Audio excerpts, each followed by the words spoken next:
অত্র মাদ্রাসার হাফেজ বিভাগের শিক্ষার্থী হাফেজ মোহাম্মদ মাহমুদুল হাসান ওয়াহিদ, হাফেজ মোহাম্মদ ওয়াহিদুল ইসলাম, হাফেজ মোহাম্মদ আজিজুল ইসলাম, হাফেজ মোহাম্মদ নাইমুল ইসলাম। আমি তাদেরকে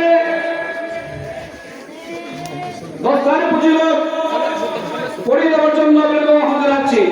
सबसे